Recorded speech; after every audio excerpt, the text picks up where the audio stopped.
Vēළāṅkaṇṇi, a name that echoes through the faith of millions, a place where heads are shaved in devotion, candles are lit in hope, and prayers whispered in every language. But what if we told you this was never a Christian site to begin with? What if beneath these grand spires lies the silent foundation of a Śaiva past? What if this Lords of the East was once the domain of goddess Vēlana-kaṇṇi, she of the spear-like eyes? In Tamil, Kaṇṇi means she of the beautiful eyes. Poets of the Sangam age praised women and goddesses by their eyes.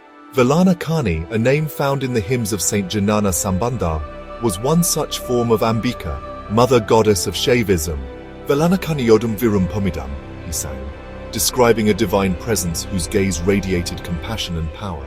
Across Tamil Nadu's coasts, these names of the Divine Mother are everywhere: Vēlana-kaṇṇi, Manidaṅkaṇi, Vēlana-kaṇṇi. So why does only one, Vēළāṅkaṇṇi, remain etched in public memory? Tamil Nadu's shoreline is a sacred thread of ancient temples. Kapalisvara in Milapore, Adipurisvara in Tiruvottriyur, Dharbaranyasvara in Karaikal. And among them stood Vēlana-kaṇṇi's shrine, now forgotten, or rather overwritten. When the Portuguese arrived in the 16th century, driven ashore by a storm, they claimed this land was saved by the Virgin Mary. In gratitude, they took over the local Amman temple, a sister shrine to the Vēළāṅkaṇṇi temple in Sikil, and turned it into a church. That was the beginning of the story the world knows today. Not long ago, construction in Vēළāṅkaṇṇi uncovered something astonishing: murtis of Siva, Rama, Vinayaka, and goddess Sivakami. Panchaloha idols, sacred stones, all buried beneath the surface. They now sit quietly at the Kilabalur Taluka office, far from the eyes of the public. A silenced memory.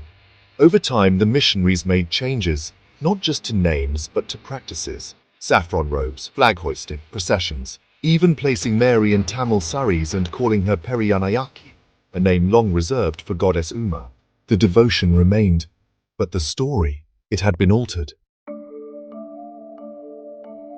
Who named this site Vēළāṅkaṇṇi? It's not found in the Bible. Was it missionaries, the Vatican, or the people who once prayed here? Why are rituals like rathayatras and head shaving, foreign to biblical tradition, common in Vēළāṅkaṇṇi? Why wasn't this basilica recognized until 1962, centuries after the so-called miracles? Why is there no mention of the Vēළāṅkaṇņi apparitions in early Christian Tamil literature? And why even today has no pope ever visited this sacred site?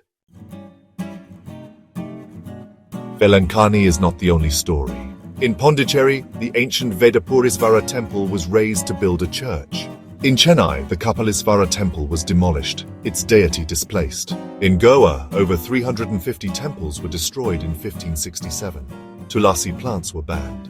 What we see today are not isolated cases, but part of a larger, deliberate transformation. In a land where people connect through ritual and form, the missionaries adapted Hindu traditions, giving Christian figures familiar clothing, names and symbols. From Vēlana-kaṇṇi Amman to Our Lady of Good Health. Today, millions come here in faith. Their devotion is real. Their prayers are sincere. But so too is the question, what exactly are we worshipping?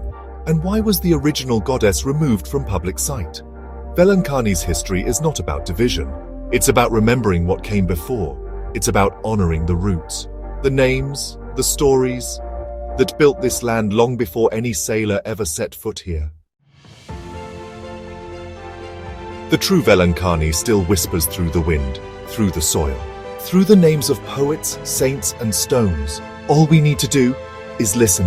History isn't always what we're told. Sometimes it's what's been forgotten. Share this story. Reclaim what was ours. A heartfelt thanks to Dr. Jayasri Saranathan for her valuable inputs and insights.